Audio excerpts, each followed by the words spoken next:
One pawn stops two knights. Have you ever seen something like that? Also, by the way, this entire time your bishop is staring into your own pawn. It's almost as if you wish you can take it off the board, but you can't.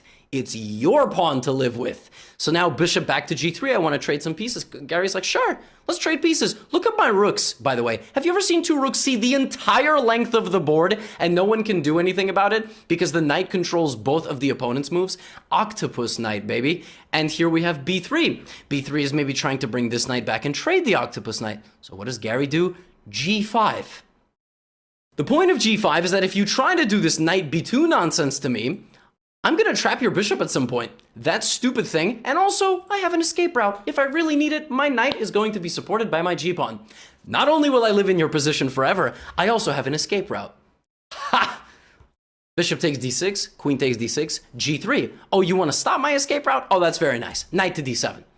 My knight is now rerouting. I'm going to go to e5, and I'm going to bully your light squares on this side of the board. Bishop back to g2, queen f6. Also, for good measure, you can now no longer move your knight to b2. Your knights are still trapped.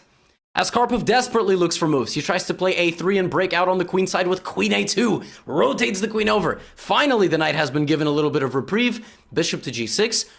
And now, finally, Karpov must have been feeling happy. He got to push his pawn. The pawn, look at this, the bishop is active. But there's no one there. The pieces arriving on the queen side, there's nothing there. It's been vacated. All of Kasparov's pieces have transferred to attack the king. He used the center blockade for so long to take space on the king side for when he needed it, and now he's going to move his king side forward. f3, he wins this damn pawn. By the way, can we just address the fact that this knight has lived here for the entire second half of this game? It arrived there on move 16. It's about to be move 32. Okay, we have pawn takes on g4, check here, knight f6. That's 32 moves per player. It's lived there the entire second half of this game, but now Karpov has had enough because the king is about to be hunted. So he goes rook to f4, knight e4, and decides to sacrifice his queen for the knight. We have knight to f2 check opening up this, and that's it. That knight was so powerful, it required the monarch of the opponent to be sacrificed for it, and Kasparov finished this game off in style by bringing in the rook down the entire length of the board. And the final move of this game, obviously there are some tactics here. If you take my queen, I take this, you have all sorts of back rank problems.